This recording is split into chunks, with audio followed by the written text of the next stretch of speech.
Everyone, and welcome to the Committee of a Whole meeting for the Board of Education, Tuesday, November 1st, 2016. We're going to roll call Mrs. Perino. Okay, Simmons? Present. Oda? Yes, here. Carroll? Here. Marks? Present. Huckabee? Here. Paredes? Here, quorum is present. First up on our agenda, we have audience comments. Community members wishing to be heard by the board must sign in before commencement of the meeting. Comments may be made by visitors at this time regarding items not on the agenda. According to Board Policy 2230, the Board President, myself, has the authorization to restrict comments to 5 minutes. For ethical and legal reasons, comments and communications regarding school personnel who work in the district will not be heard in this format. During this part of the meeting, audience to visitors will be limited to 15 minutes plus. If requested, additional opportunity for public comment on items not on the agenda can be addressed at the end of the meeting.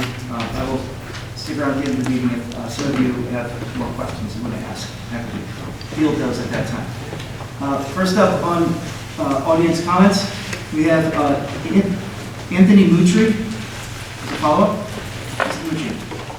Good evening. Good evening. Thank you all.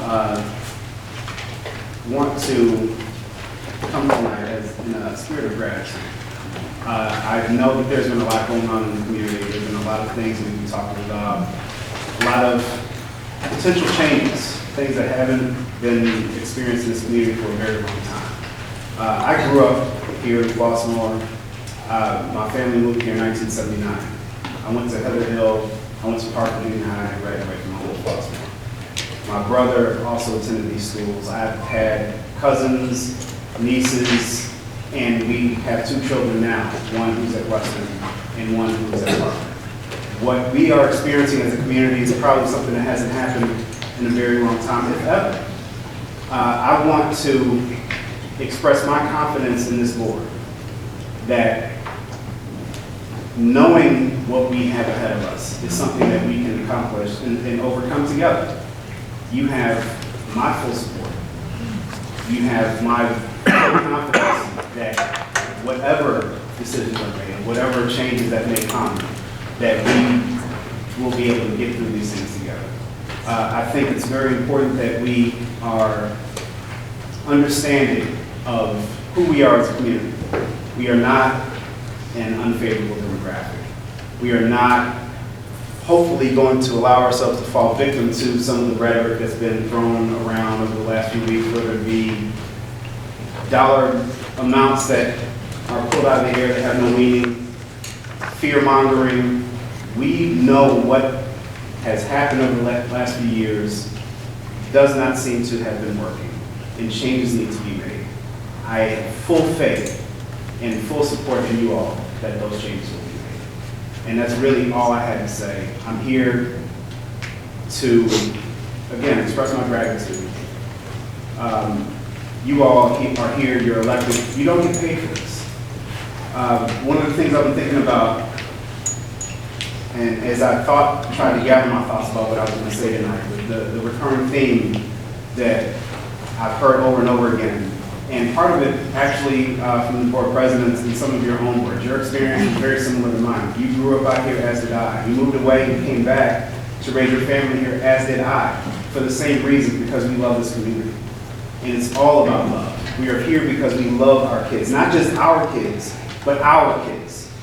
They are not an unfavorable demographic. If there is a child that needs help, that child is my child, just like my biological children are. And I hope that we all have that same love for all of these kids as we have for our own, which is why we are all here tonight. And again, I thank you all for your dedication. I thank you for your sacrifice. You know, I don't know how many Cubs fans we have here. I certainly am one. There's, a relatively important game going on tonight. But we are here because we love this community and we love our kids. So again, thank you.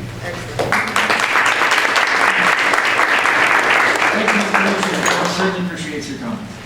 Next on the agenda, we have Nathan, and you'll have to forgive me the last name, I'm having a hard time reading. Lagarde, I'm sorry. Good evening. Good evening to the board, members of 161 staff, fellow residents and community. I'm Nathan Lagarde.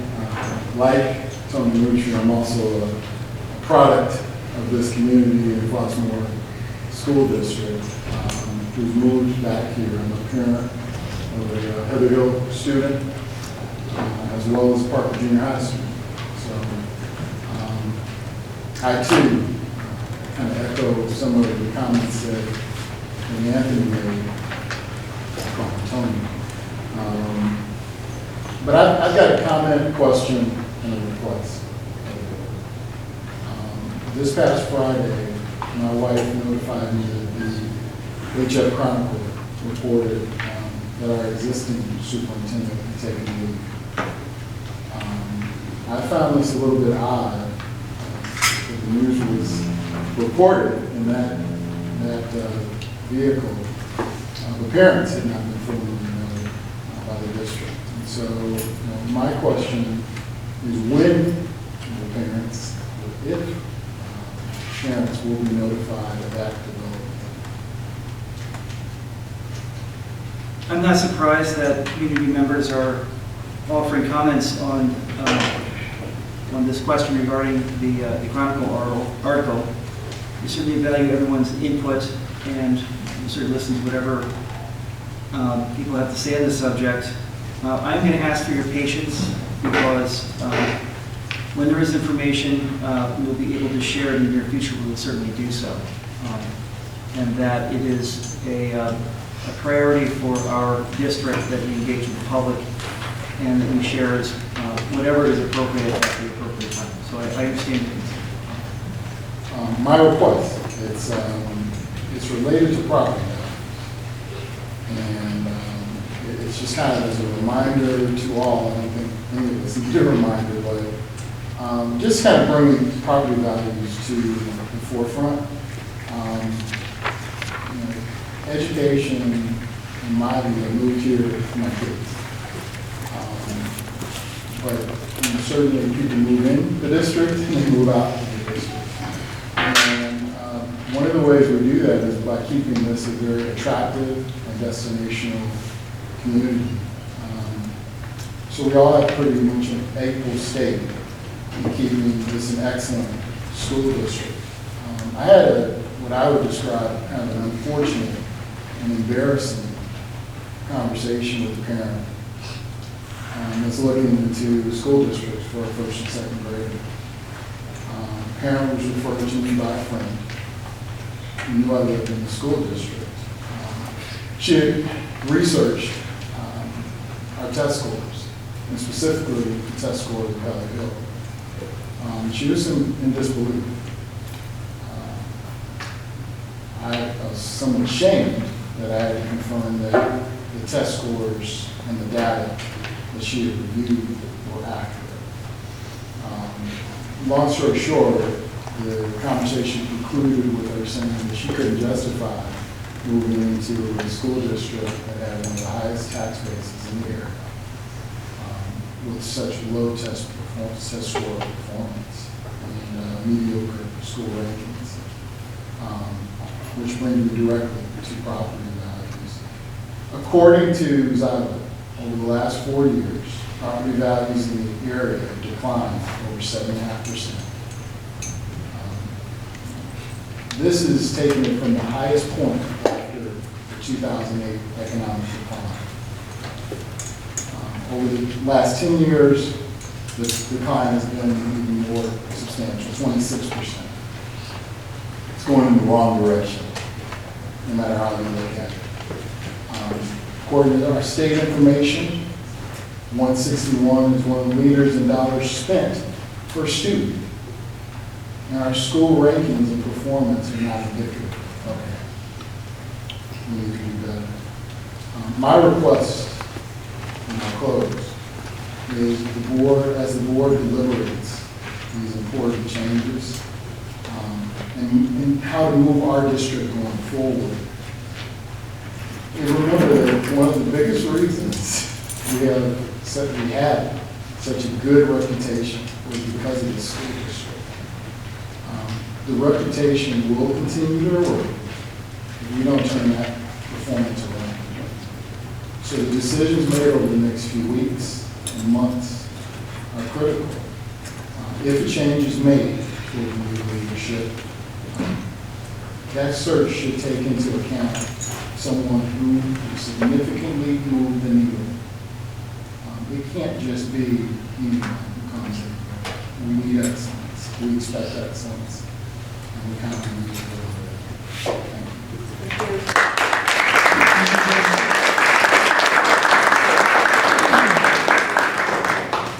Next on the agenda, we have Cameron Nelson with test scores.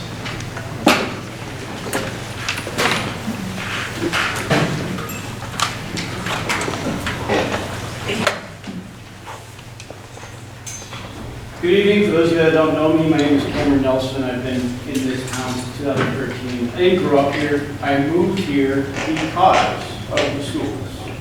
Plain and simple. My wife and I wanted to raise kids in a more diverse town than Highland Park or North Suburbs, where most of people I work with live. We want to live in the South Suburbs, and this was the best performing school district in the South Suburbs.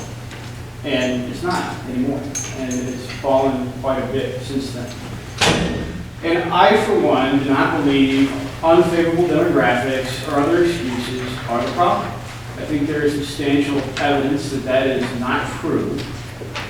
But what troubles me the most is lack of honest discussion here at these meetings over the last 3 years.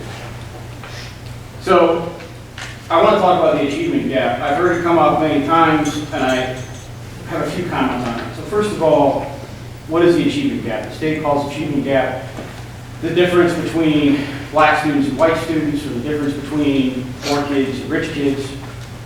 I don't think those are meaningful measures for our community.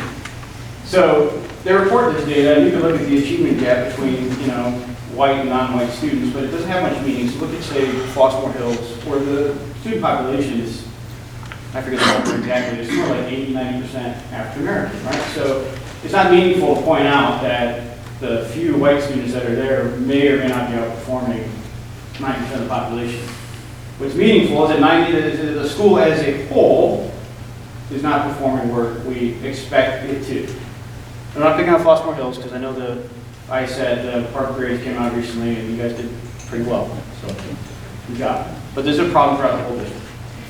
So what is meaningful achievement gap? Well, let me give you one example. In 8th grade, in the 2015-2016 school year, 90 of our 8th graders were at least 2 grade levels below 8th grade in math. I don't really care what color their skin is, and I don't really care what their parents' income is. I consider that to be atrocious. I can't imagine how anyone can be below what 8th grade is. To be clear, 8th grade is something like pre-algebra, or I think even less than that. I think that's too low for an 8th grade. But we got almost half of our student population 2 grade levels below that. That's embarrassing. So I'm going to use that as an example as we talk about how to fix this problem. I've heard a lot of board members and other people ask how we fix it. I haven't heard anything resembling a plan. Here's mine. First of all, we need facts. We need honest, actual disclosure of test scores and data. We can't hide from the facts. The public can't take their precious time with their family, kids, jobs to come here and listen to nothing but spin. They want information that should be easily accessible. This isn't complicated.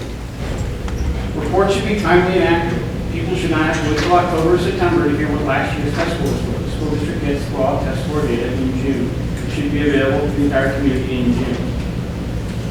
So, step 1, get the facts out. Step 2, set expectations. We need to honestly talk about parents about where the scores are and where they should be. I can't tell you how many parents I've talked to this fall who, after finding out that Heather Hill was the worst performing school in the district, the response I hear from most of the parents is, I'm shocked. They didn't even know. It's because we don't tell parents, we're afraid to tell parents, look, we think a student in this grade should be here, and your student's not there. But we need to have honest conversations with parents about that. We need to be realistic about our expectations as a district. Those 98th graders, somebody should have talked to those students and their parents and said, we have a problem and we have a plan to fix that problem. The next thing we need to do, step 3, is we need to make decisions on an individual basis. It's been anyone who reads the Dilbert cartoon or has worked in any company knows that people who come into a company and make top-down decisions without any real sense of what's going on the ground will quickly drive that organization to the ground. Decisions, especially in the school district, should come from the bottom up. Well, all of us have raised kids. I have 4, and I can tell you all 4 have very different needs in terms of how to teach them. So the decisions need to float up from the teachers to the principals and then to the administration. Step 4. Okay, Mr. Nelson, I appreciate all your time and contributions to the district, but you are at your 5-minute mark. If you want to be fair, there is about a minute left in the 15 minutes. Sorry, you asked me, I can be done in 30 seconds. Okay. Step 4 is we need major progress. We don't do that in this district. I haven't seen it for years. Our iPad program, they rolled it out. They gave specific measurements. We failed every one of those measurements and nobody talked about it. Which leads us to step 5. We need to embrace failure. I look at the goal for Parker and it says they want 5% growth with percentage of students meeting spring to spring growth. That is a goal written by a terrified person, someone afraid to actually meet the goal. We need to embrace failure. We need to set real goals and be willing to take risks. With that goal, to raise our students from 39% to 42.5%, that's not a real goal. Mr. Nelson, thank you. You are your 5 minutes, and I do have 1 more minute for other parents. Thank you, Mr. Briggs. This board sets the tone, and I'm asking the board to start doing that. Thank you.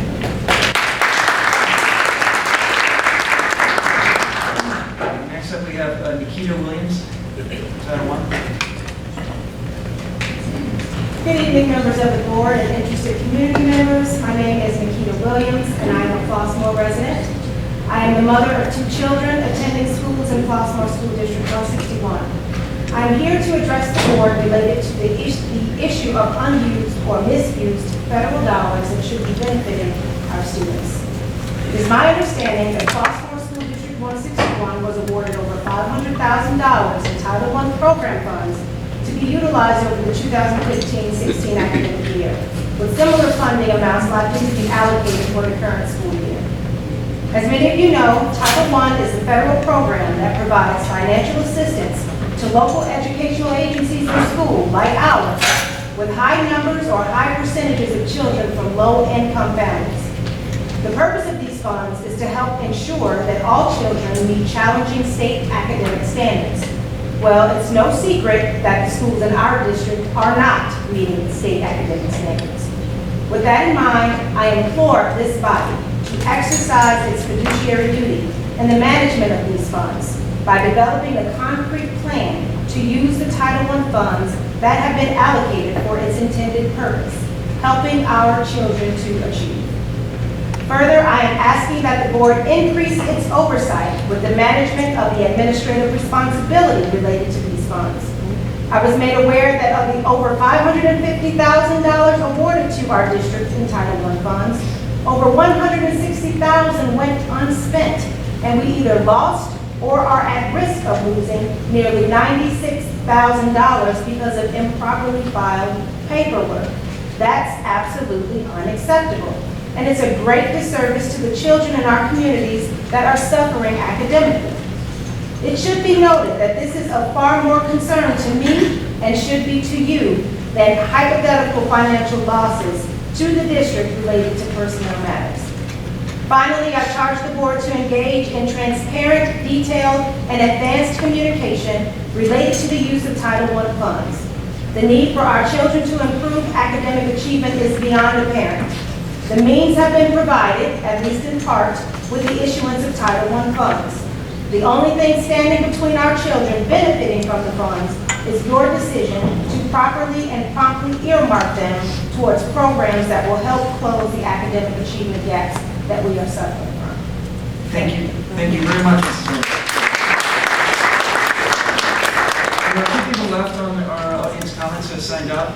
Unfortunately, we are past our 15-minute mark and we need to stay to our schedule. I am happy to stay after the meeting to address those, or otherwise I encourage you to come back at our next meeting to ask the same questions. Thank you. Next on the agenda, we have review of the 2016 tax levy. I'm sorry. Oh, I'm sorry. My mistake. Next on the agenda, I'm sorry, we have a presentation from Flossmoor Hills, part of our strategic plan, student achievement goal 2. Mrs. McCray. Good evening, members of the Board of Education. I am Barry Matthews and ask Ms. Katie Taylor and 3 of our Flossmoor Hills students who will talk about how they're using technology in the classroom for student choice, student voice, and to show their expertise. Ms. Katie Taylor. Hi, my name is Katie Taylor and I'm a 4th grade teacher at Flossmoor Hills Elementary School. With me tonight I have 3 students from my classroom, Mary Kathleen, Vivian, and Mel. They're going to be showing you all about how we use our technology in the classroom. Being 4th grade students, this is the first year that they get to take those iPads home every night, which means there's much more opportunity to use their classrooms, their iPads in and out of the classroom. So they're going to be showing you about how we use those iPads. I'm going to kind of let them take control of that. So you guys can come on up here and we'll get set up. They're very excited. They've been working really hard to show you what they've been working on.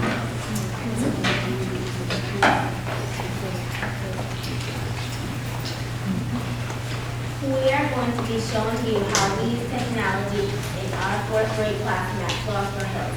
At the beginning of the year, we were very excited to learn that we get to take our iPads home every night. This allows us to use our iPads as a tool at home and at school. We use our iPads in a lot of other types of technology during the school day. We have a smartboard in our classroom. Sometimes we use a laptop and computer in the library. We use technology to help us learn, practice, and review things that we are learning in school. Some of the sites and apps that we use in our classroom are BrainPop, ClassKit, Odyssey, and FrogRow. We use this technology to learn and practice new skills, but we also use this technology to show how well we understand the new things we are learning. Sometimes kids are best at explaining other new things to other kids. All the students in the classroom share a folder called Student Data Resources. This is where we put all the digital resources that we need. There's a reading folder and a math folder. Some of the resources are made by only 1 or 2 students. Some are made by the whole class. These are some resources that we have added to the folder this year. We can use the folder when we need extra help completing our homework, sleepwork in class. This is the math folder.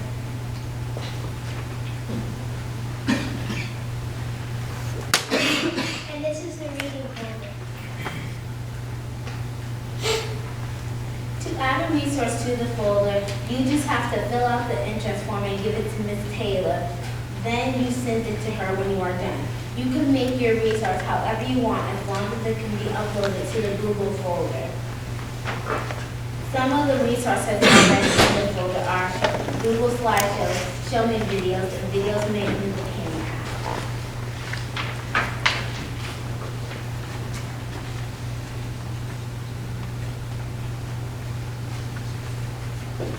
I made a video about vocabulary tiers. I chose it because it can help people learn about understand vocabulary, and I use the camera app.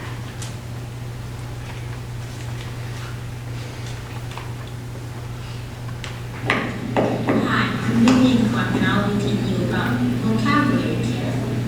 There's 3 tiers. Tier 1, Tier 2, and Tier 3. Tier 3 is academic words like continent, photosynthesis, and pentagon. You can only use continent when you're talking about continent. That's what's so special about them. If you're not talking about it in a sentence, you won't use it. But if you are, you will use it. The other words, like emerge, tweak, increase, endure, contrast, compare, bigger, hilarious, magnify, and emerge. Then are tier 2 words, which are more mature words.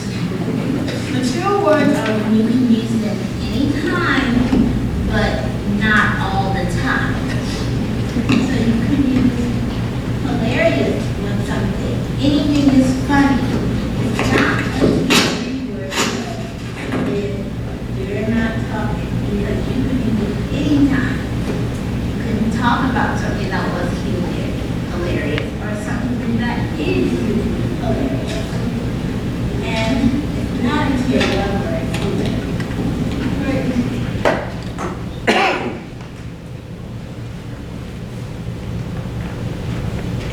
I chose state because it helps you learn about the author's purpose, like when you have the moral or sensuality of the school.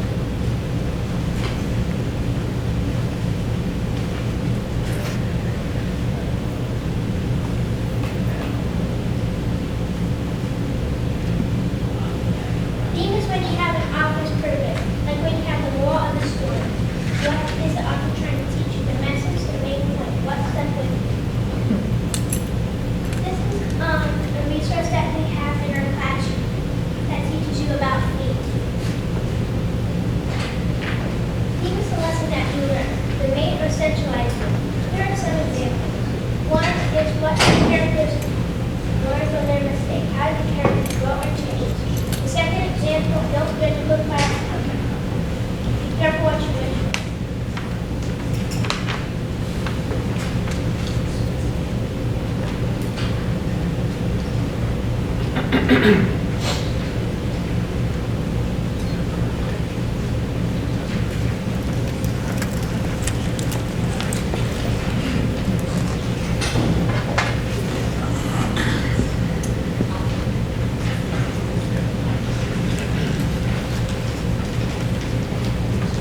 Good things happen to good things. This is a resource that I found online that teaches you about things. This is what our teacher tells us about things. Things like bubblegum, they will stick with you.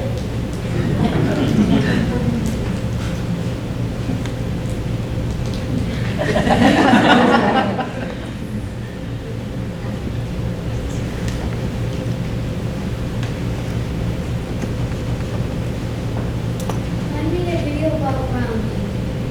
I made it because when you buy something, you won't always have like a ground. I used Shomi to make this video. Shomi is like a whiteboard, except you can record yourself while you ground.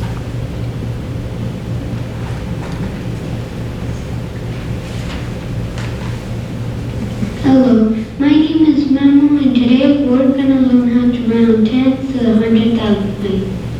We're going to start 19 with 19, okay? We're going to, since we're rounding to the 10th, we're going to look at the ones place. 5 or more, raise the score. 4 or less, let it rest. In this case, we have more than 5, so we'll have to erase the 10th place and the 1st place. We make it into a 20. Okay? Now that we've done the 10th place, we're going to go to the 100th place. Okay? We're going to do 159. Okay? Since we're rounding to the 100th place, you'll have to look at the 10th place. 5 or more, raise the score. 4 or less, let it rest. In this case, it's 5, so we'll round up. And from rounding up, you'll have to erase the 100th place, the 10th, and the 1st. Make it into a 200. Now that we've done the 100th place, we're going to go to 1,000th place. Okay, 1,493. Okay? Since we're rounding to the 1,000th place, you'll have to look at the 100th place. 5 or more, raise the score. 4 or less, let it rest. In this case, you have 4, so you'll have to round down. We won't have to erase the thousands in this place until rounding down. Okay? Now that we rounded, Thank you for listening about how we use technology in our classroom.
Thank you very much, Flossmoor Hills State Tax.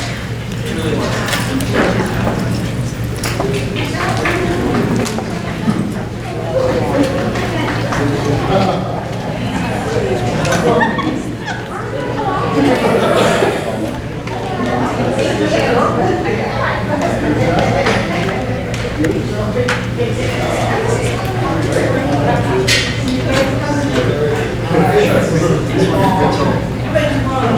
Citations. Had a chance to. Next on our agenda, we have a review of 2016 tax levy, execution plan, finance, goal 2. Mrs. Lavelle. Okay. Let's talk about truth in taxation. The reason that we do a levy this early, on November 1st, usually we're in October, but time frame, you're gonna need to have 20 days in between when you hear about your levy and when you adopt it. You're gonna adopt it December 12th. Our next cow is November 28th, you don't have 20 days. So, here we are. Then, yeah, you'll be adopting December 12th. Okay. You will have to put a notice in the paper if the levy exceeds 5%. For the first time in a while, we're going to talk about what you want to do with that. And we will have a hearing on December 12th, for meeting to adopt. Okay. We do this kind of every year, but it's a really good refresher just to understand how the tax levy works. So what are the basic principles of property tax? The way it used to be is the board would approve a rate, and you would apply that rate to the assessed valuation of the property, and you'd come up with your tax. So if the board approved a $2 tax rate on $100 of value, and you have a property that's assessed at $10,000, you would take the $10,000 divided by 100, multiply it by the 2, and you come up with a $200 tax bill. Okay? Pretty simple. Every year then, the taxing body would receive increased revenues as the value of the property increased. Okay? That was the basic premise of the tax. So if your $10,000 property increased to $12,000, you have a 20% increase in the property value, and you have a 20% increase in the property taxes. Okay? That's the way you do it.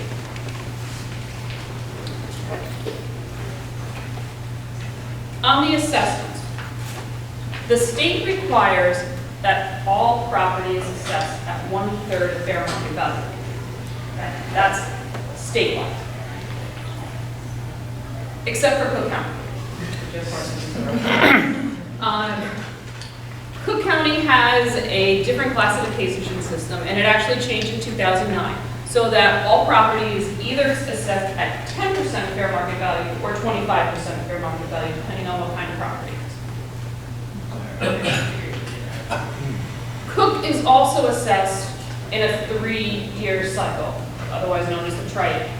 So everybody knows that you don't get your property assessed every single year like some counties do.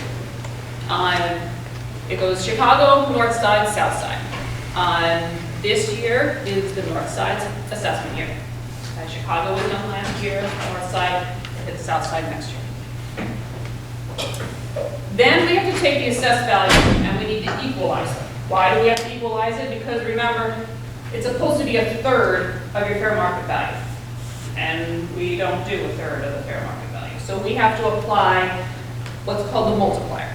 And that equalizes your property so that you can compare from county to county. Okay, multiplier. So again, you should be able to compare a property in Cook to a property in DuPage or Will or any place else. So what does that mean? The multiplier is going to be less than 1.0 if the assessment are found to be more than 1/3 of fair market value. But we know that Cook doesn't do that. They do 10 or 25, which is less than 33 1/3. So less than 1 doesn't happen. It'll be at a 1 if it is at 1/3 of fair market value. So a lot of counties in the state do assess at 1/3 of fair market value. Their equalizer is 1. But in Cook, it is generally more than 1.0 because we are assessing at less. The multiplier is calculated by the Illinois Department of Revenue, and it looks something like this. Okay? Vacant lots, residential and apartments are all supposed to be assessed at 10%. This is where they're actually saying it comes in, somewhere in this average range. Commercial property is supposed to be at 25%. They're doing actually okay with commercial. Industrial is lagging a little bit. But when you weight the average properties in all of Cook County, they're being assessed somewhere at around 12.49%. Okay? So that's 12.49 of their fair market value. So remember, we're supposed to be at 33 1/3. So this multiplier needs to be over 1 and applied to your property value. And here's how it's simple algebra. If it's supposed to be at 33 1/3 and we're at 12.49, use your algebra, and you'll get a multiplier of 2.6685. And that is the multiplier for 2015. We don't have one for 2016 yet, so we're going to be guessing. And that is a 2% reduction from 2014, which was at 2.7253. So why is the multiplier going down? Well, the multiplier is going down because Chicago's assessments went up. We're seeing the same thing. We're seeing double-digit assessment increases in the north side. So when the assessments start going up, your multiplier starts coming down. So what does that mean for the south side? Well, we haven't been reassessed yet. So instead of seeing that double-digit increase, what we're going to see for one more year is the effect of the multiplier. And if we're thinking that the multiplier is going to go down a little bit, and guess what's going to happen to property values? They're still going to go down a little bit. It really doesn't have anything to do with the state of the economy more than it does with how the assessment triennial process works. So we would expect next year to follow Chicago and Northside, we're going to start seeing the assessments come up. But until we get our assessment, when the property values and that's the EAV, the multiplier starts to reduce, we're still going to see a slight reduction in property values this year, probably due strictly to the multiplier. So here is what the values of the homes have been doing from 2005 to now. And these are our EAVs. As you can see, it was, at its high, and then we took our drop from the market. We've been going down here, so that's last year, the year before, but you see we're starting to come back out of it. I would expect this is going to look a little bit down, maybe almost flat, until we hit our assessment year, and then we'll see it come back up again.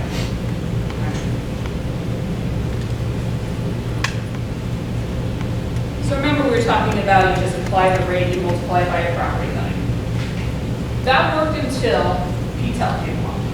When the Property Tax Extension Limitation Act came along, what it said was, beginning in 1994, the tax cap is going to limit your extension to 5% for CPI, whichever is less.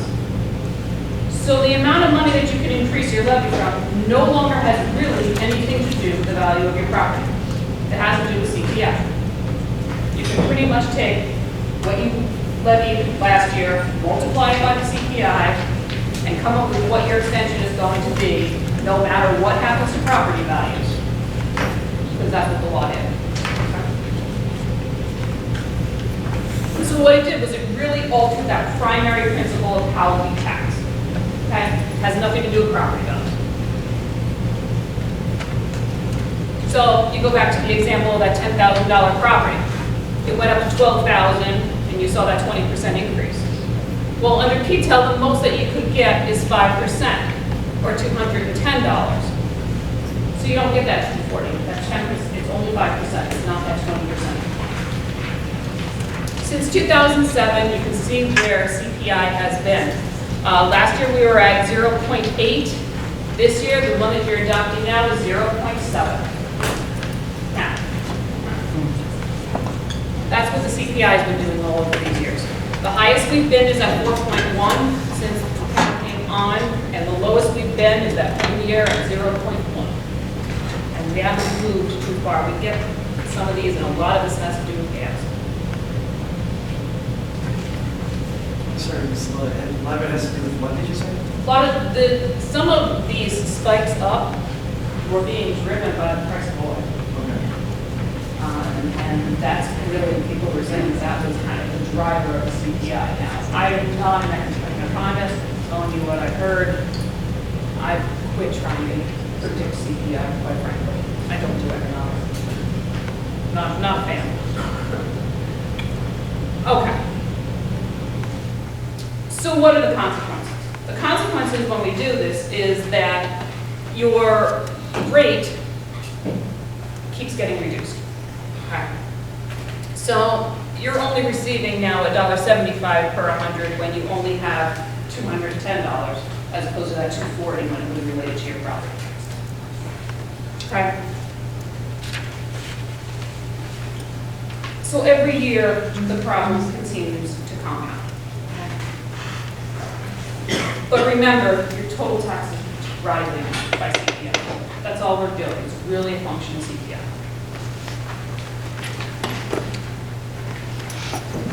But we don't have that situation. We haven't been seeing rising prices. We haven't been seeing rising assessments. And again, your total levy doesn't have anything to do with the assessment, but it does do something to your rate. So since our rates, our property values have been going down, if your $10,000 property reduced to $9,000 and you have that $2, you're still seeing the $210 because you got that 5%. But when you put it over a $9,000 property as opposed to a $10,000 property, your rate actually goes up to $233. So that's where these rates come in. And why is it important? Why do we care what the rate is? Well, because we have something called a rate maximum in our funds. So we got to watch going through those. Now, as you can see, we have a very much we have an opposite effect of EAV to your tax rate. When one goes up, the other goes down. It makes for a pretty picture, but that's really what it does. It's an inverse relationship. Okay. So if the rates keep going up, can the district levy any higher? No. Because here are your rate maps. Where are we as of last year? We're maxed in education, we're maxed in O&M, we're maxed in special ed. We have a little bit left in life safety, and we're maxed in working cash. Which leads to a problem of, if you're already at your rate increase, can you even capture that 0.7% increase? No.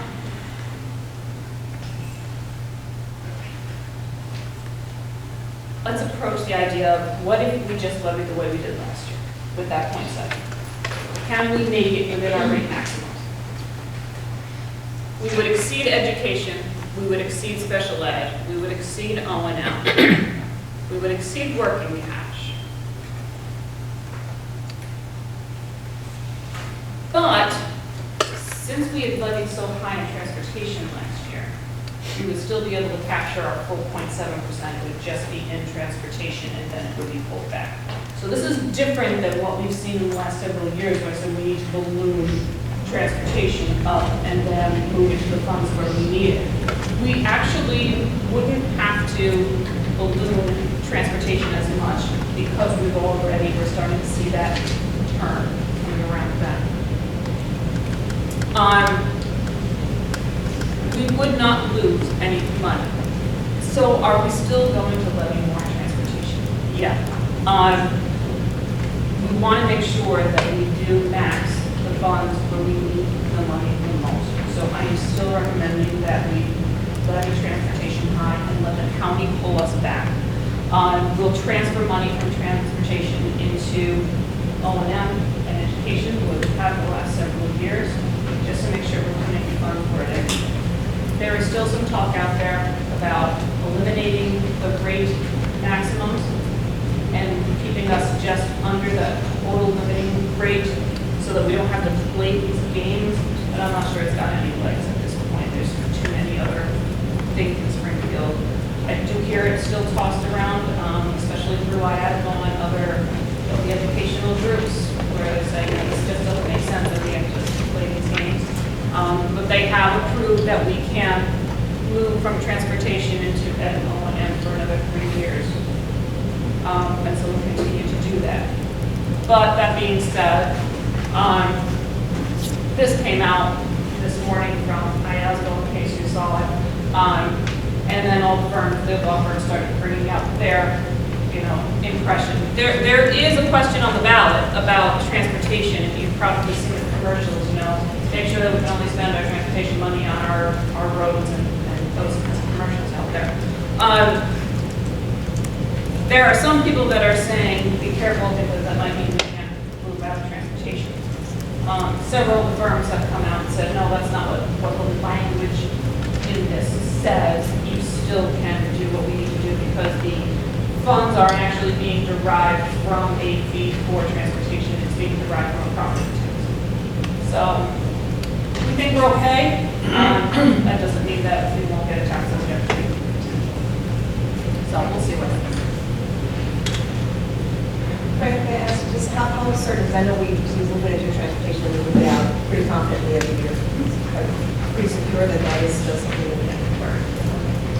I'm really not that concerned about that.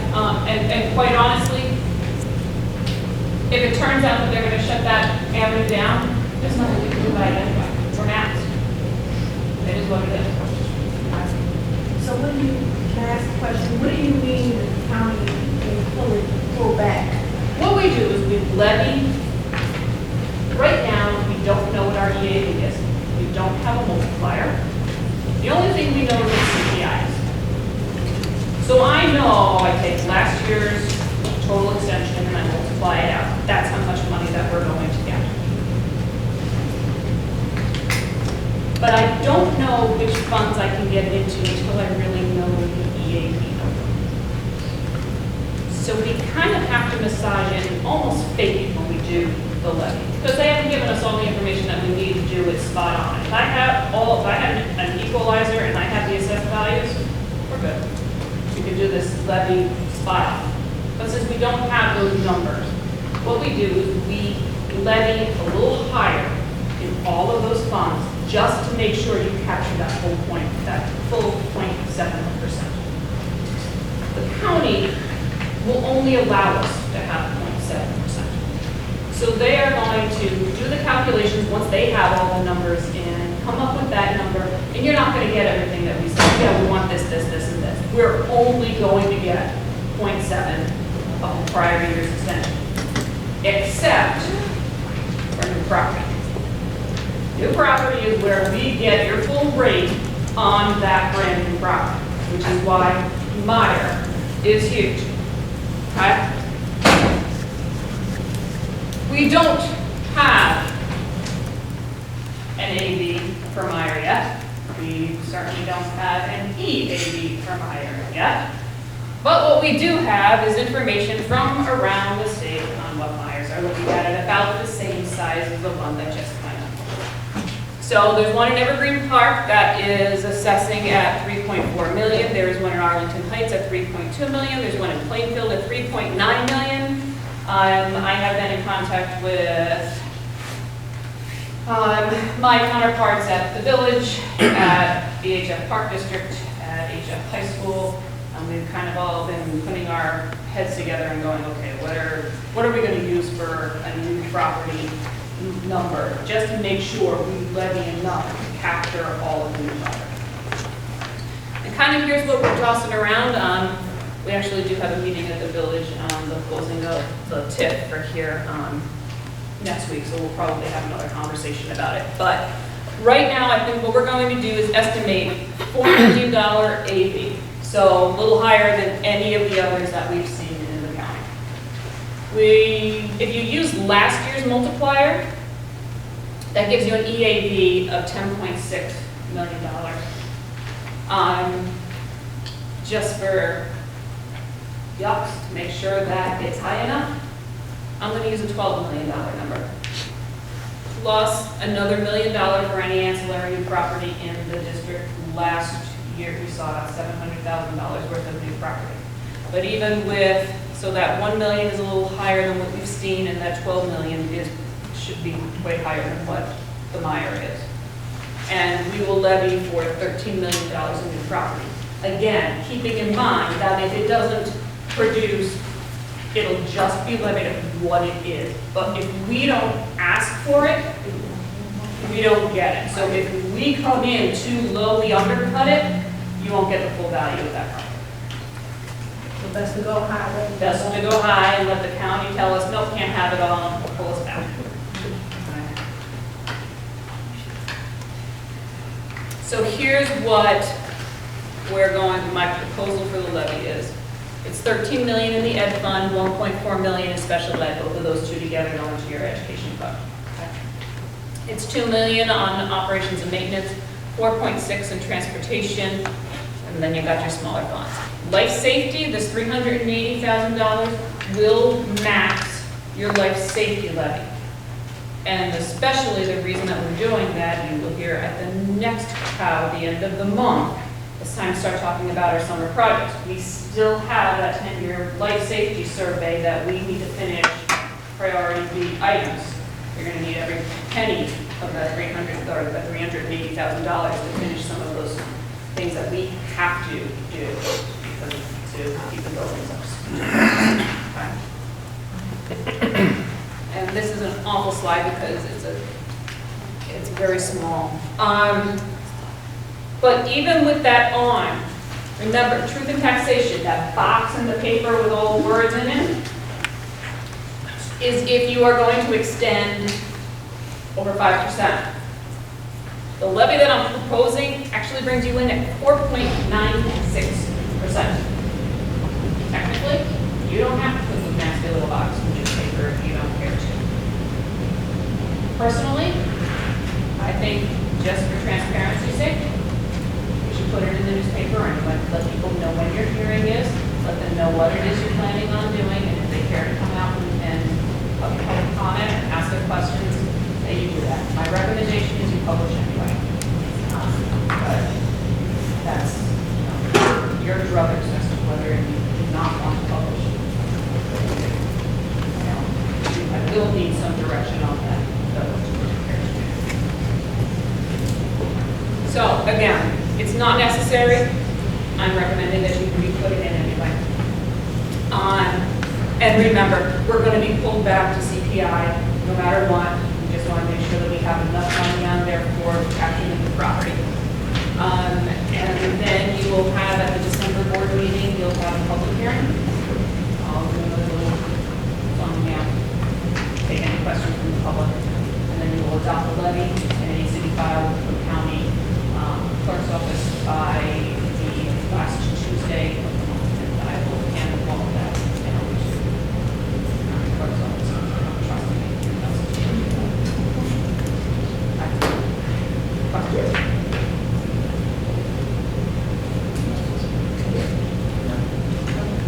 Thank you, Mrs. Lavelle. We certainly appreciate all the work you've done with this.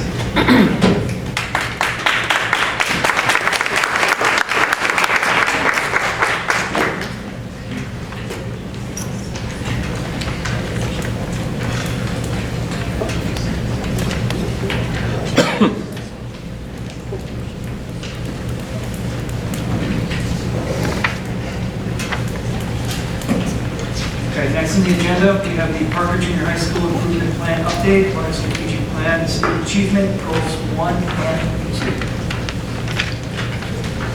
Dr. Person, Mrs. Thomas. Hard to follow the letter, right? Wake up. So greetings, President Paredes, members of the board, Baltimore community. We are the proud administrators of Parker Junior High School. And so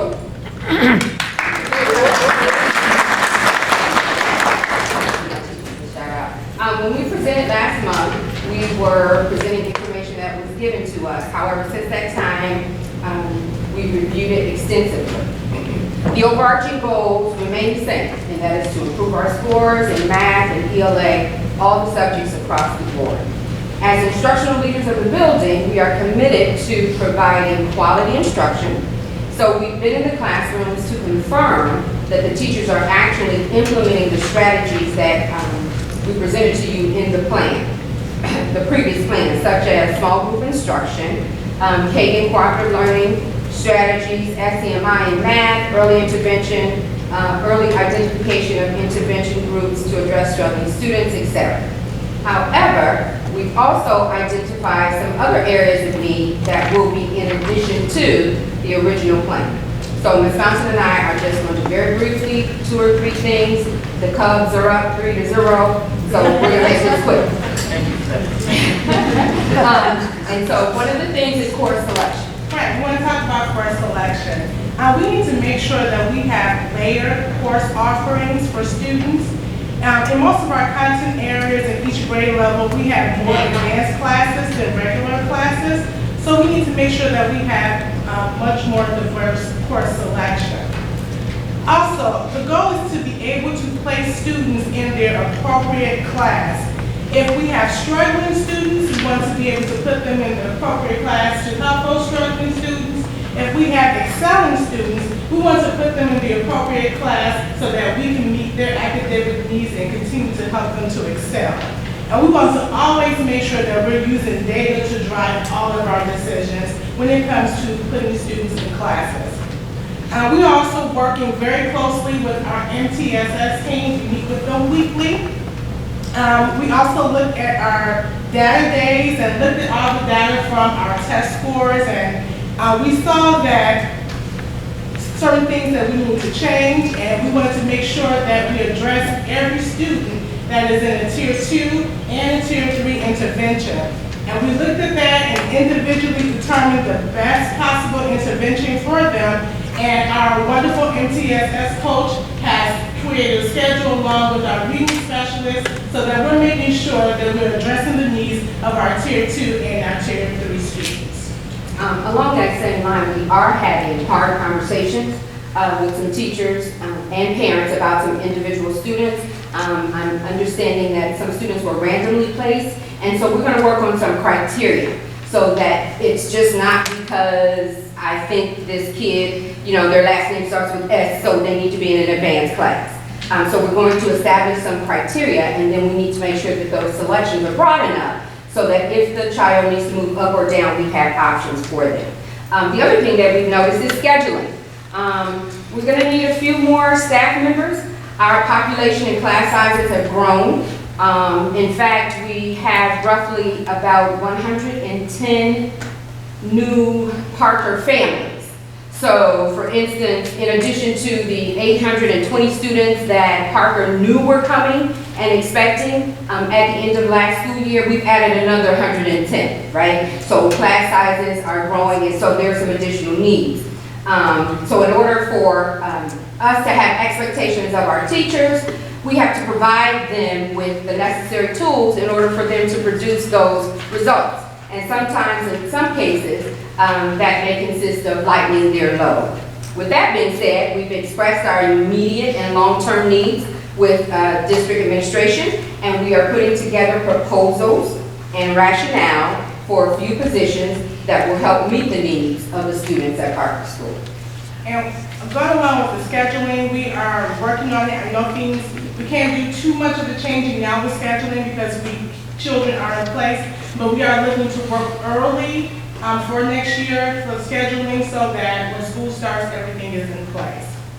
Another thing that we would like to add is after-school programs at Parker School. While we have an after-school homework help, that helps, but we are in dire need of after-school programs. The research is very clear on after-school programs, and after-school programs is a way to close the achievement gap and improve test scores by providing after-school programs to our students. So we are now in the process of researching some programs now. We begin scheduling meetings soon to see exactly what these programs have to offer for our students.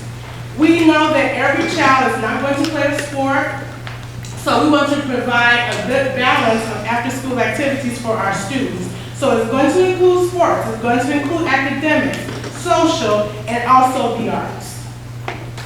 And then finally, we are building stronger relationships at Parker. We are attempting to create a discipline plan, discipline committee. We want to revisit the discipline process and the STEP program at Parker School.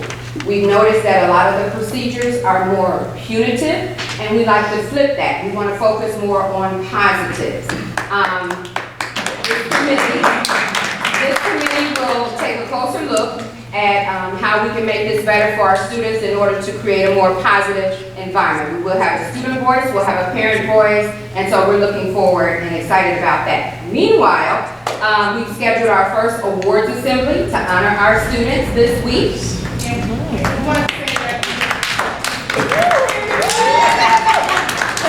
And the awards assembly is not just going to focus, while we do want to put a focus on honor roll, high honor roll, we call it the gold and the blue honor roll, we're also going to promote other things in our awards assembly. Every student is not going to be an A or B student, but they work hard every day in class and they do their best. And so we want to make sure that we are recognizing those students. Also, students who have not received any type of disciplinary action, we want to recognize you and say thank you for doing what you need to do, and that in turn may encourage some of our other students to follow suit. Okay. Also, we're creating the other wall. We have a lot of data everywhere, but the other wall is where our entire staff is charged with having conversations with students every week that are not in their classes. They are to ask them something about themselves that has nothing to do with academics, and then chart that and put it on our other wall. We've had a hallway pep rally where we celebrate the victories of our cross-country teams. We've never done it before. It's kind of hard to get all the kids into the gym. So we had teachers bring their students to the hallway. The cheerleaders came doing cheers. I was leading the way, cheering, and the cross-country team were following them in the hallway. So we went up and down all the hallways. It took about 10 minutes. It was great. The kids loved it. We're going to do the same to celebrate our basketball teams when their season is over. Also, we're amping up the value of Parker Bucks. Students will have more opportunities to earn Parker Bucks by homeroom, by grade level, as well as individually, and they'll have more ways to spend them besides just buying things in the store. Incidentally, there's a price for spending the day or having lunch with the principal. Nobody has cashed in for that. I don't know if our price is too high or not, but nobody's done that yet. But we're looking forward to them earning extra perks and incentives. And then lastly, we are so proud to announce the first Parker staff outing. Our staff is going bowling in a couple of weeks. And let me just say that the Parker teachers and staff have been super supportive during this transition. So I want to ask all of them who came to support us tonight to please stand.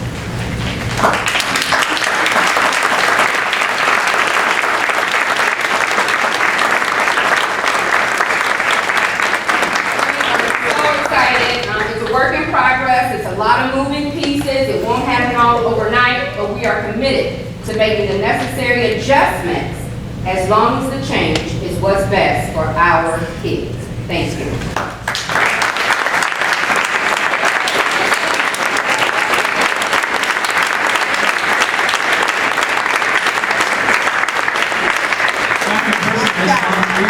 I am inspired about what's happening, but we do have a few questions. It sounds really good. Sorry. That's okay. So there's a question and then a comment, a comment. So one of the things, I look at your the strategic plan. Each grade will show an increase in students meeting or exceeding the PARCC assessment. So that one struck me because the PARCC math, and it's taking like 32% of students who meet or exceed.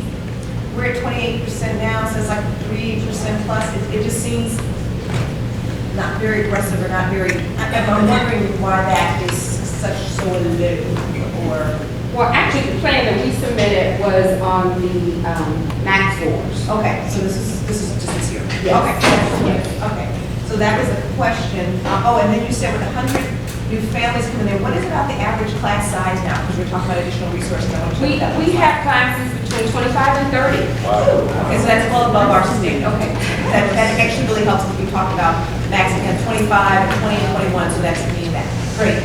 So, I think these are more comments, and I took them very copious notes. As a board member, I'm very clear. I'm here policy level as a mother of Parker student. I'm here, you know, and I'm resident here. So the after-school programs, I'm really excited to hear that for so many different reasons. From the fact that we have our children out earlier, and they've been out earlier, and not every child can afford to go to campus, private things. We have kids that are on the street, and we talk about the library. Things like this. I love that we're actually, I know I'm very clear. This is Parker Junior High, but I'm very excited to hear that you're offering a diverse opportunity for kids to learn and be engaged at the school. That's awesome. The award ceremony, extremely excited about that. Can Garrett's come? The award ceremony? Oh, sure. Other volunteers will like that. Okay, and this one final thing, just having a child at the school and her friends are there, I've seen more excitement in that school since we've been there. At the basketball meetings, the kids were out and cheering. My child comes home not talking about the number of fights or who got how many steps today, but rather what she's learning and the excitement.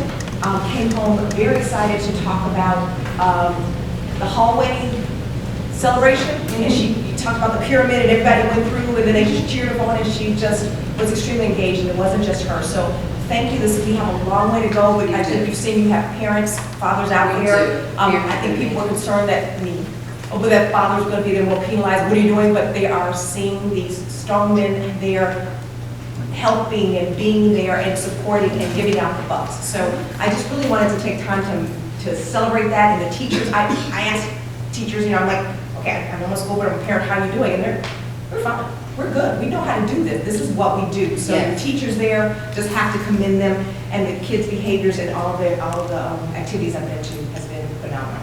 So a lot to say. Those two questions. There are questions about class size, and the scores give them up, but I'm seeing a cultural shift.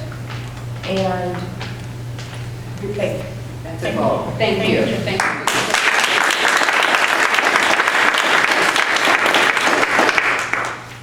I echo everything that Sarah said.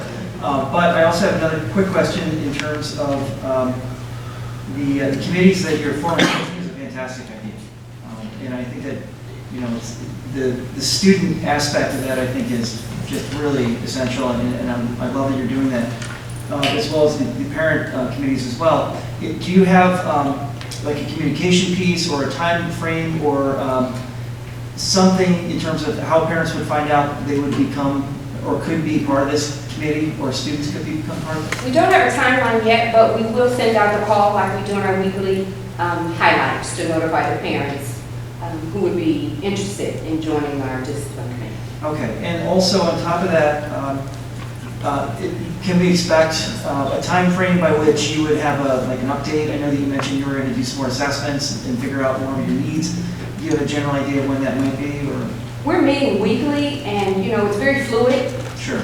And we have new numbers that are out. We're getting ready for the report out, so soon. Okay. Well, we'll look forward to it. That sounds like you guys are doing fantastic things. Thank you for the support. Thank you very much.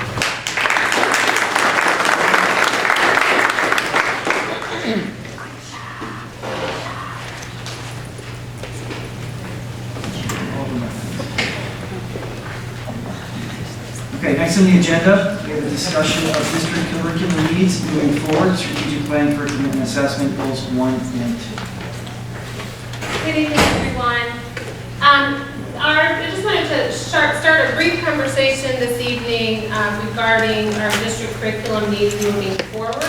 I have been meeting with our administrative team, including our principals, as well as Ms. Lavella and Ms. Latman, and really discussing what are our primary needs right now, and we all agreed unanimously that we feel that we need to address some quick wins and some long-term items within our core curriculum.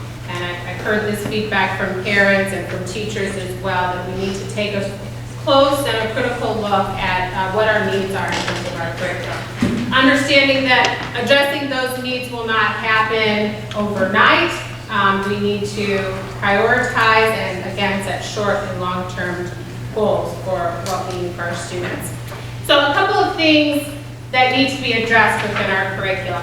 Making sure that our curriculum across the board is aligned to the Illinois Learning Standards, which is extremely important for a couple of reasons. One, because those are our standards, that is what our students will be measured on at the end of the day on a statewide basis, and we want to make sure that we're able to compete. Right now, there's never full alignment in anything, but right now our curriculum is spotty in terms of its alignment to the Illinois Learning Standards. So that's definitely something that we want to address. Of course, that it's rigorous and has high expectations across the board.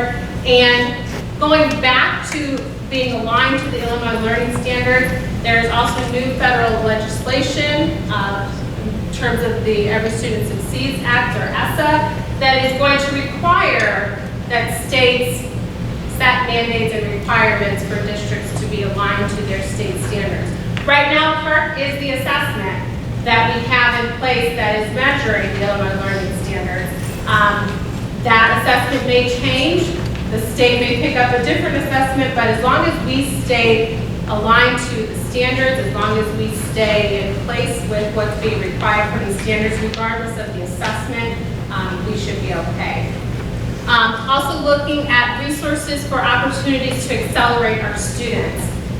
We know that we have students that should be pushed, can be pushed, and we need to be providing the push. And we need the resources and the curriculum in place to be able to do that at every level and every subject area. And I've heard that from parents, I've heard it from teachers, that we want to accelerate our kids. We need the resources, we need the programming, we need the go-ahead to do that.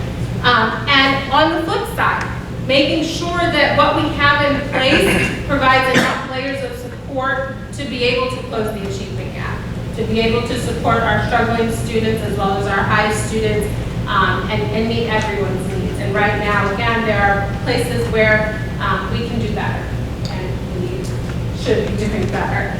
I just wanted to pause here for any questions around those items. Yes, the comments that have come up when we talked about this before, that we tend to have our resources towards the highest needs. We talk a lot about that group, and then we talk about the group that may be falling very far short of what we can do, but that the majority, 65 to 70% of students in the middle, or those who are right below the highest program, or that program, where we get that.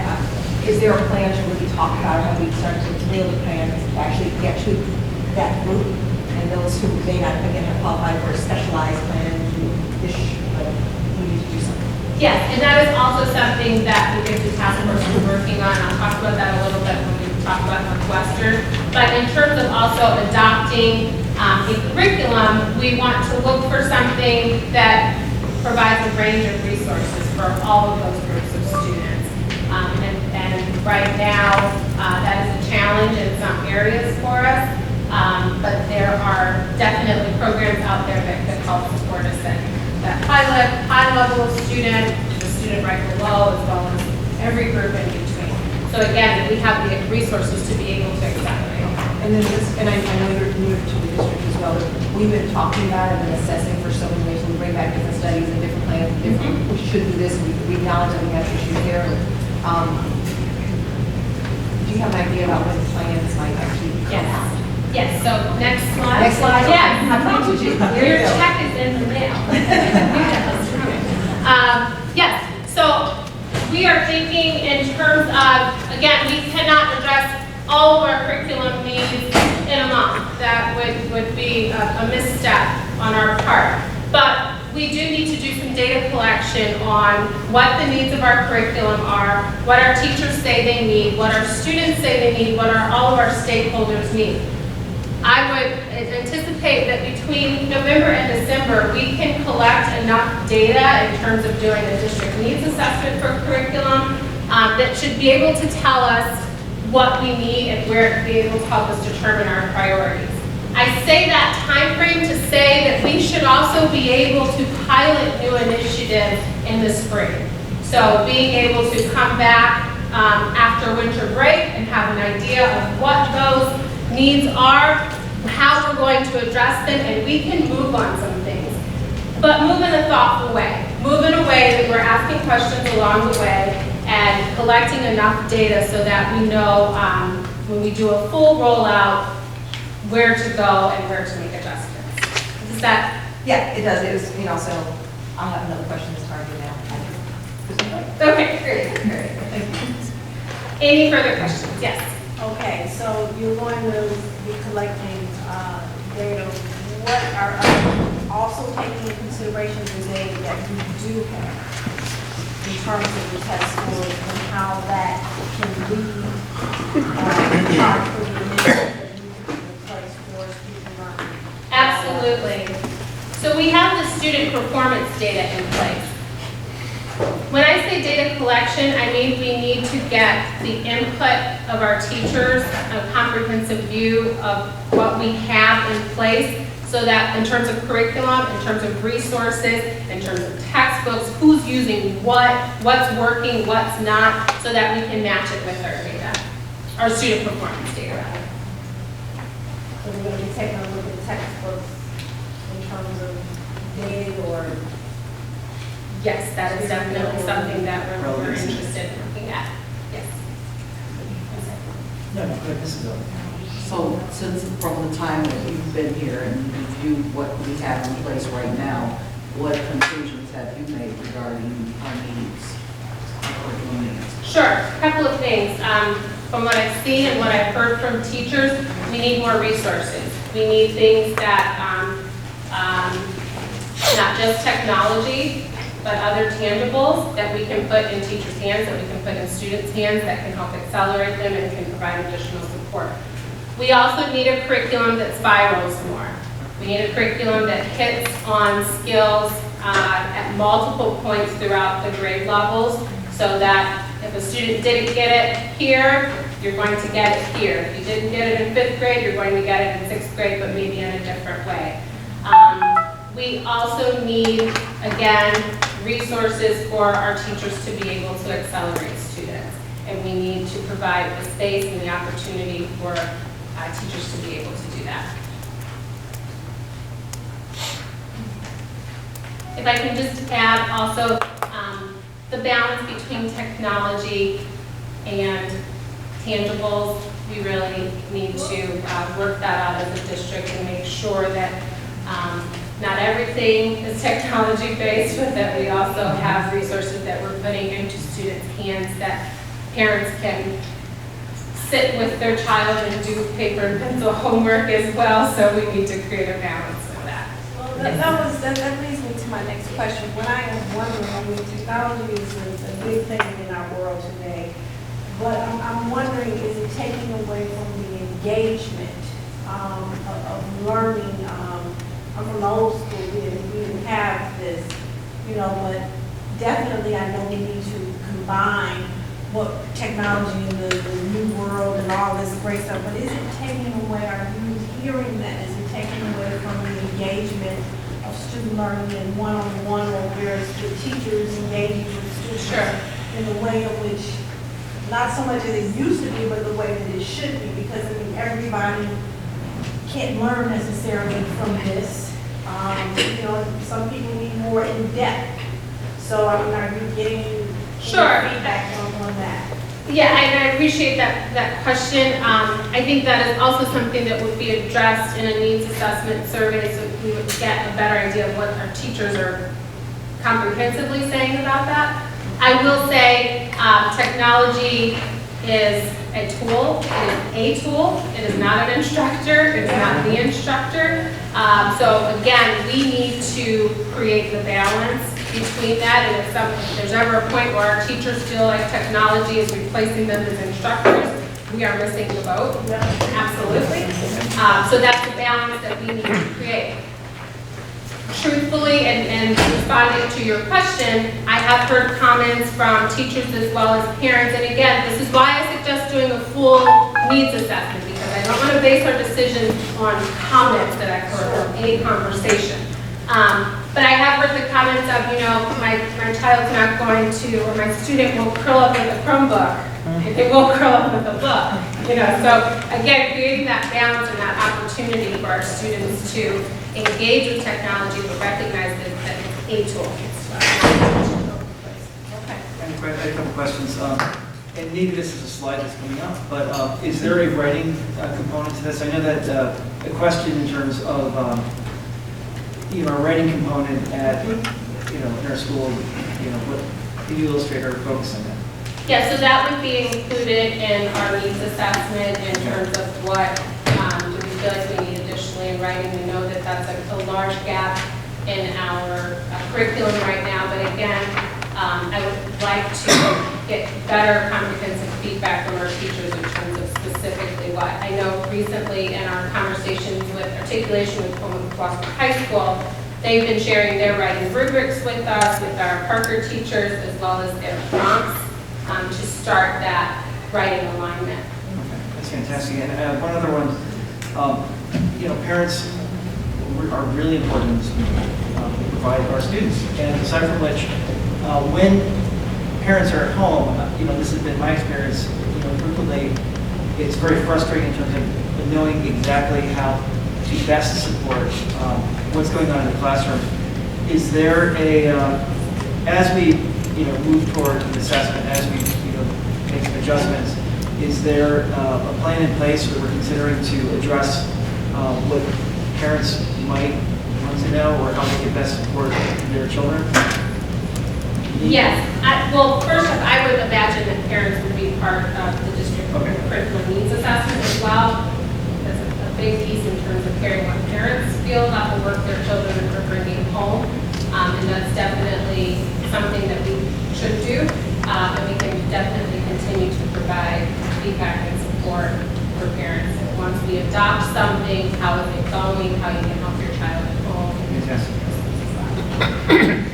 So it would be our intent that if we move forward with the district curriculum needs assessment, that at the December meeting, we would be able to share that data and share our thoughts around next steps and what the teams decide.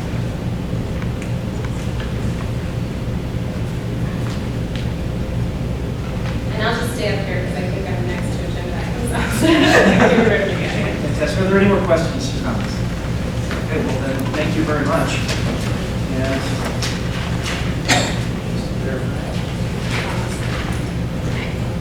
Thank you. Next on our agenda, we have a discussion regarding the South Dakota Mathematics Initiative contract, strategic plan, professional resource for Soul One.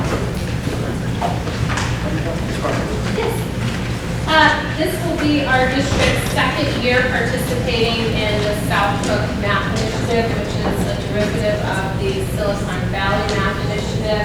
It is a partnership with UIC, and it provides a couple of things. It provides on-site coaching. Our coaching focuses at Parker Junior High for math teachers. We have an excellent coach who was with us last year and in fact this year as well. Who provides in-classroom support as well as attendance at math teacher team meetings and is available as a resource to teachers as well. Another part of the program or the initiative is participation in professional development. Our teachers are able to attend, or as part of the program, are required to attend professional development with the South Cook Math Initiative. They focus on formative assessments, they focus on building problem-solving classrooms, and just bringing together consensus around best practices in math instruction. Our teachers really enjoyed it last year and learned a lot, and they've kind of enjoyed the same as well this year. The program also helps build capacity in our teachers and our leaders. I attend, our principals are invited to attend as well. Building capacity around our vision and our just general math instruction throughout the district. As a part of the initiative, our teachers also have access to UIC's resources and materials, which includes the large transformative assessments that our teachers give throughout the school year, and they have access to the additional UIC coaches as well. And this is a four-year program. Yes. So I have a question. So this is the second year that we are participating in this? Yes, the district participated last year as well. So are you able to speak at all to what came out, what were the results of the, what are the goals at the end of each year? And did we realize those goals after the end of the first year? So the goals goals of the program are a couple of things, to build capacity around teacher instruction in mathematics, particularly around developing problem-solving classrooms, as well as a goal of utilizing the March test formative assessments to make instructional decisions throughout the school year. And that's what the coach comes and works with teachers on throughout the school year.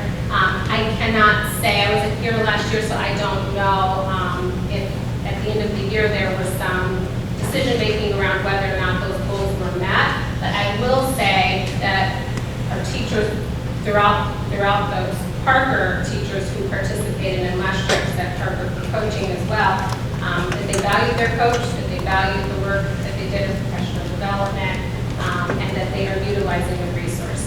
They are giving the March task formative assessments pretty much bi-weekly and are using that data to make decisions in their classrooms. And maybe this is to your question, are we seeing that since we have been with this program that we have seen an increase in the score, for a better word, on the March task formative assessments?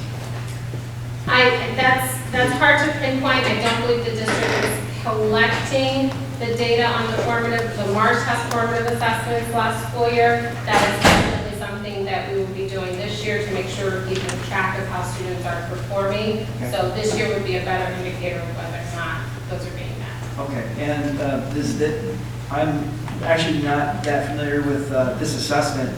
Can you explain it just very briefly? Or? The March task? Yes. Yes, so March tasks are formative assessments developed by UIC, as well as some of it came out of Silicon Valley and their math initiative.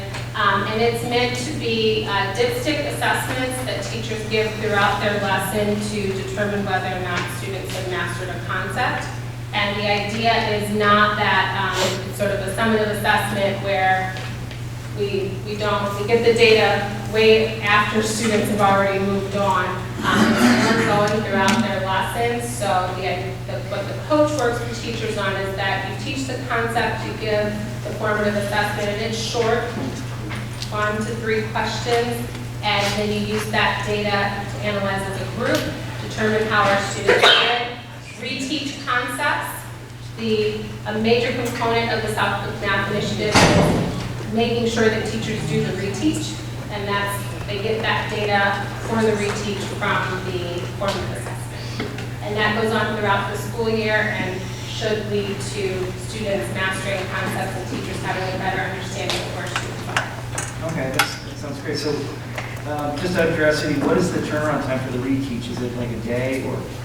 I mean, this is, I think, what's called a type 2 assessment, is that right? Or I mean, is it like a district-wide thing, or? Type 2 gets into like para language, so it's difficult. This wouldn't be something that would be used for para because it's developed by the university. Okay. But in terms of the concept of type 2, that this is an assessment that all of our teachers who are teaching math at Parker would give, yes, it would be common in that sense. Fantastic. In terms of, you asked a question of turnaround time for the reteach. Southwick Math Initiative asks teachers to do the reteach sooner than later. Okay. And because that's the point, that if students didn't master the material, you want to reteach quickly so that you capitalize on that time. There's no structural time lost. Yes, I just want to verify. So this is only for Parker teachers and not the entire district as a whole? The entire district is invited to professional development. Last year, the decision was made to focus coaching on math teachers at Parker because that's where we identified the biggest need, and there's one coach, and that way that coach is able to work with all Parker teachers who are teaching math. But the professional development opportunities are open to the entire district. So I think it would be helpful, is the contract amount this year the same as it was last year? Yes. So I think it would be helpful when it's this time next year, or even before this point, when we're thinking about whether we do this again, having some sort of assessment that's done to Yes. figure out whether or not this is working. But taking it a step further, I mean, this is, how long are they providing this additional support for the entire school year? The entire school year, yes. And and how often is the coach? It works out to about 2 days a week. Okay, so about 2 days a week. I mean, so a bigger question for me, which obviously can't be answered right now, but is if Parker, if the math program at Parker is what was decided is a huge need that would benefit from this, do we need to have a full-time coach at Parker that helps on a full-time basis Absolutely. to get our Parker math to where we think our Parker math should be? Absolutely. So those are questions. So instead of sort of these one shot, sort of in and out, short term, we need to be thinking about more long term in terms of how do we make sure we are really providing long-term support to Parker. Absolutely. And to that point, SCMI is a wonderful program. They are also external. So we would also want to make sure that we are building capacity within and providing that coaching support from our own team as well. So doing our own, again, doing our own coach. Yes. Are there any other questions, comments? Well, again, that sounds fantastic, and thank you for your attention to this. We look forward to updates.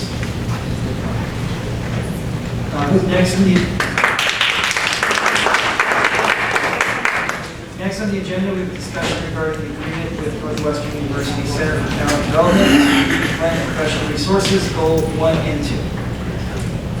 Hello again. Yes. You did a great job. We're continuing our partnership with Northwestern that provided the study on our gifted program last year, as well as gave us some pointers towards addressing our core curriculum, which relates back to my initial conversation around how can we adjust the core curriculum to make sure it's rigorous and providing that accelerated support for all of our students. The proposal this year is to continue working with Northwestern with the Gifted Task Force, as well as their professional development. And the proposal this year also includes an item for providing a 16-week writing course for our students. This is something that Northwestern, I'm really excited about this. I started shaking, I'm really excited. Northwestern has been providing these writing courses for years. They are weekend courses that provide accelerated opportunities for our students to engage in creative writing as well as creative informational writing. And it's a hybrid course. It's like a week on with an instructor that's provided by Northwestern, and the students go home and write, and we come back the next week and they are constantly revising and drafting. That would be provided for 7th and 8th grade students at Parker. I think that would be a, yes, sir. Often the Parker certified with this. Is this available to all Parker students, those in the gifted program?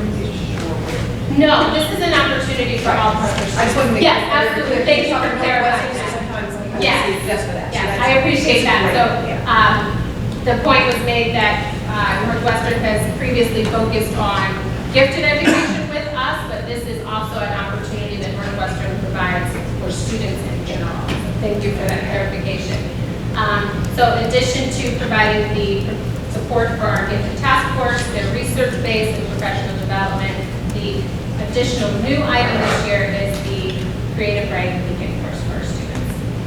Right now, the number is about 20 students per course with Northwestern. If we see a large interest from our population, we may increase that number and get an additional instructor. I think it would be a wonderful opportunity for our students. And so when will parents start to hear about this, or this is going to be a very exciting, so Yes. we talk about this, the how-tos, and when do we do it, and all that. The course, I've bounced on a couple of dates with Northwestern. It looks like we would start the second week after we come back from school in January. So as soon as we have decision on this item, then we could move forward with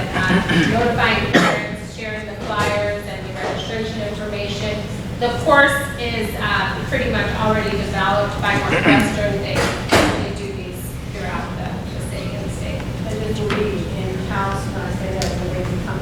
Yes, they come to us. They will be at Parker.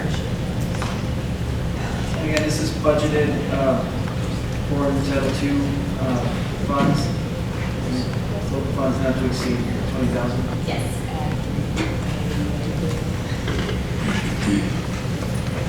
Are there any comments or questions?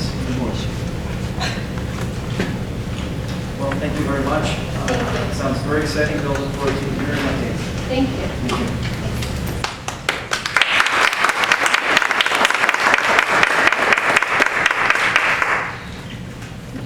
Next on the agenda, we have a discussion regarding the agreement with, I'm sorry, that went so well in 1 minute. Next on the agenda, we have a discussion of psychological services, strategic plan, student achievement goals 1 and 2. Hi, good evening, everyone. Good evening. We have had a psychologist resign at the beginning of the school year, and she resigned effective first week of September. Not only did she do our psychological services, but she also helped maintain and monitor our MTSS system across the district. That left a pretty nice sized hole in the special ed department and into the general ed because she kind of facilitated both roles. We have done a fabulous job of picking up the MTSS. Have taken a very strong position with the MTSS system and working with the coaches and really learning more from the principals and from the coaches and really just kind of helping keep the district hub over the top of it with the help of our remaining psychologists who stepped up and kind of took on that new role. I have searched for a psychologist near and far. We've advertised, we've interviewed a few. They wouldn't move our district forward, so we did engage them or hire them. We do have a psychologist, though, that is a retired psychologist from speech. She's highly recommended. She is an asset. She has worked for us in the past, in the summer, and we have 42 evaluations from the start of the school year. We need to maintain our compliance. Right now, we're not out of compliance. We're still in compliance. And we also have 4 parochial evaluations that are occurring. That's a lot for one psychologist. She can't do it. We need a second person. I'm recommending the board that we hire this retired psychologist to fill the gap for now until the end of December, when I'm hoping that we can maybe interview someone else, maybe somebody will move to the area that would be outstanding, because we won't get any psychologists graduating mid-year. That doesn't occur. They have a year-long internship. So if not, she's agreed to work for us all year, under 100 days. But right now, we're using her to catch up, and hopefully we'll be able to find somebody that might be able to fill that gap after. But at this point, we will probably utilize her all year, is the case as well. Okay, and what is the day rate for the? The day rate is $500. $500. And that's based on roughly? It's very comparable out there. Psychologists, it's one of the hot demand areas right now. We have a lot of districts that are doing without that extra psychologist, and everybody's working just a little bit harder. We only had 2 to start. So if we had had 3, we could have probably scrambled to 2, but we can't scramble. And if we went with 100 days, how long would that take us into the next semester? Right now, she's working almost daily to get us up to speed. Fantastic. But we would section it out so she would last for the year. Okay. And so we reduced time in January, we reduced some of her time, but she is just meeting the needs of our testing by doing that. She's not fulfilling that overarching need that we typically have. And her salary is very comparable to what we had budgeted for the site that was there for the 100 days. Okay. All right, that sounds fantastic. Does anyone have any comments or questions? Just from a moving us forward standpoint of having a psychologist here, kind of just helping us meet it, is that, but I'm sorry, so make sure I say this right.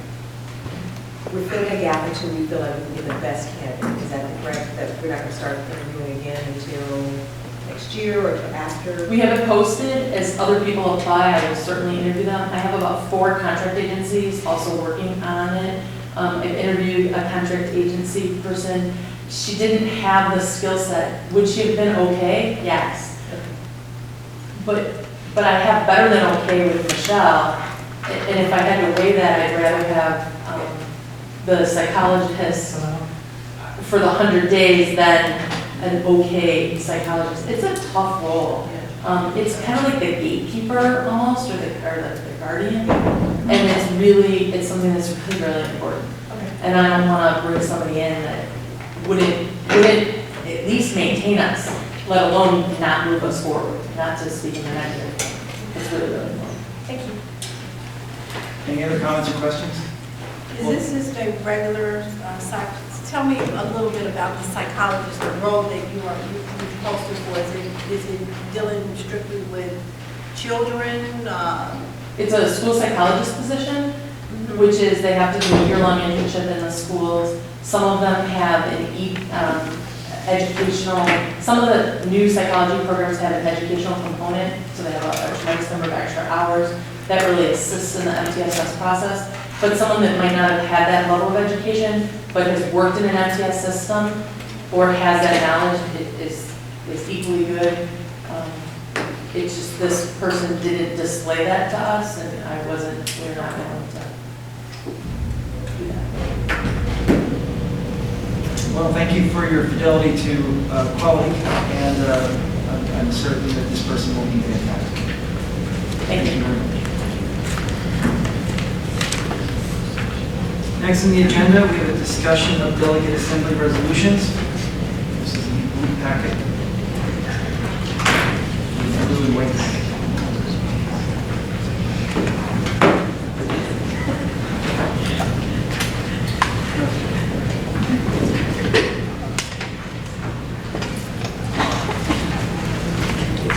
In the spirit of saving time, I recommend you discuss the ones that you want to discuss and not go through them. There's quite a few. I think there's a few of them in there that you may want to have discussions about. And that way, at the next board meeting, we can give you your consent, the ones that you are going to just adopt what the recommendation is. And then the ones that you may want to take a separate vote on, we can pull those out separately for you until we need to go. I believe they really start on page 14.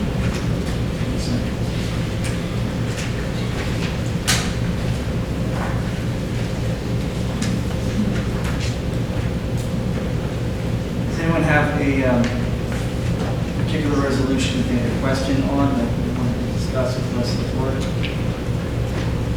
I just wanted to say that we will be voting on the changes to the Constitution. So I still would ask that everyone read over those changes. And if there's any objections to those changes in the Constitution, then let me know.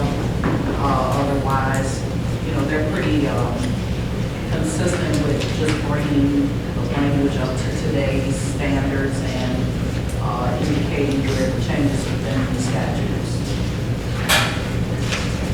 That's up to 14, 1 to 14.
You know what, if there's anything, we're going to vote on these as a board. We're going to, the direction we're going to give Mrs. Oden when she goes to the delegate assembly. So if there's something on here that you would like to discuss now, so that we're not discussing and voting solely at the next meeting, now would be a good time to look at that. That certainly doesn't mean that before you vote on something, you can't ask a question. It does get, because the language of this sometimes says adopt or suggesting adopt or don't adopt, you get a little bit confusing as we,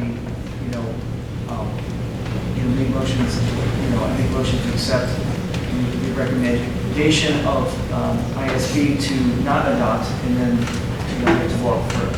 So in the spirit of we want to be able to have as much conversation as we can, or need to, now, so that going into the next meeting when we do vote on what we are going to, would like Mrs. Oden to represent for us, that it's clear and that we're all clear about what we're supporting with us.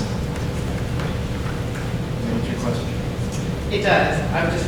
Are people ready to discuss? Yeah, I have a few things that I pulled out that I think are, I just would like some discussion from the board, briefly. If, I'll go first if no one else has any, carrying out with it. So, the one with student readiness, it says, be it resolved that the Illinois Association, this is on page 14. Page 14, it's number 2.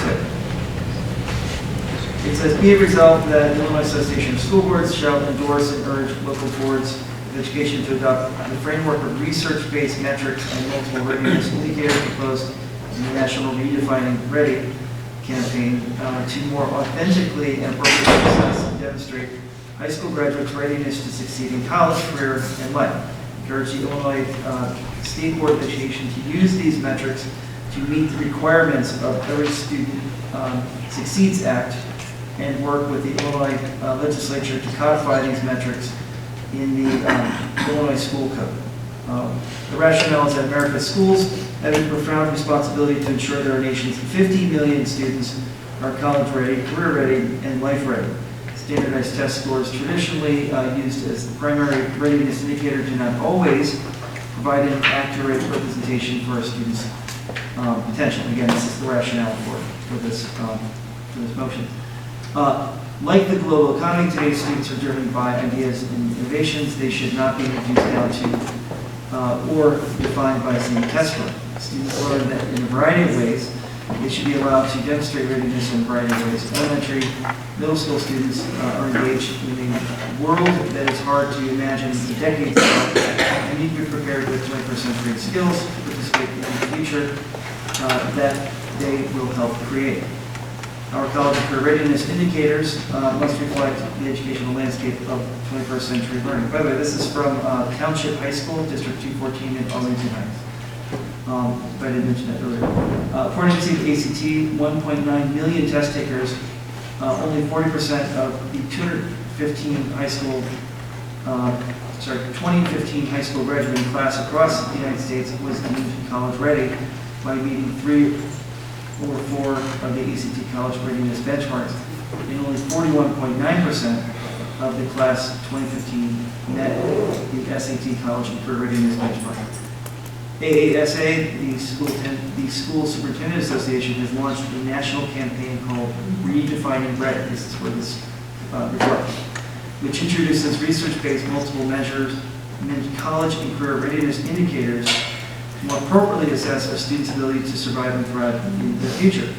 Our students are more than a single test score. Indicators reflect the depth and full picture of our students and the program we offer. Multiple measures of college and career readiness should be utilized to determine if students are ready to enter college, the military, or the workforce upon graduation from high school. The resolution committee recommends that you do not adopt. The resolution calls for the association to endorse a national campaign, Redefining Ready, that focuses on specific multiple measures for student achievement versus standardized tests, and to support placing Redefining Ready into statute. Yes? No, I'm not. So my question is, it's true. There actually is maybe an inch left of text I could be reading, but I will restrain myself. So I guess I wanted to know what they thought about that. I think that this is significant in terms of where testing is going in the state of Illinois, and I just wanted to know if anyone had any thoughts. I think it's fine to include it as a police statement as the community recommended. I would support to not adopt and include it as the police statement. Okay. We're not adopting. Okay. Mrs. Odom? How are you going to do the not adopt next time? We are. I just want to say, curious if you had any. No, I don't have any thoughts. No. Okay, that's the only one I really had a question on. So beyond that, does anyone, Mrs. Huckabee, I feel like there's. Well, I've never created students being judged by test scores because some kids are not great test takers. But I want to look into this a little bit further before I give any final what I think on it. Personally, my opinion off the top of my head. Okay. Well, that was the extent of my questions for this. Otherwise, I support as they are recommended by the resolutions committee. The only other one that I looked at that I thought you might want to pull out and vote separately is on a reaffirmation of existing positions on page 20, number 15, Prevailing Wage Act.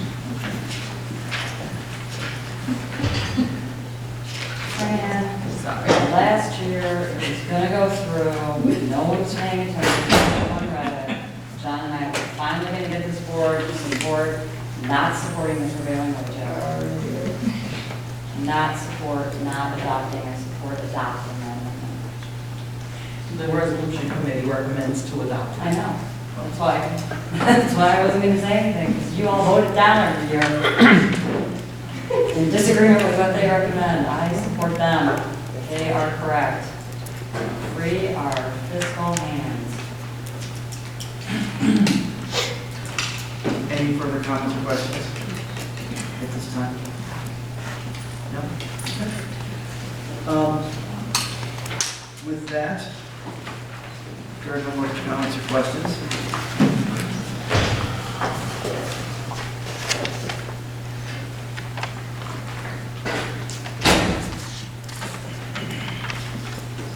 I'll entertain a motion to go into executive session from attorney to personnel, 5 ILCS 120/2, C1, negotiations 5 ILCS 120/2C, 2, and litigation 5 ILCS 120/2C11.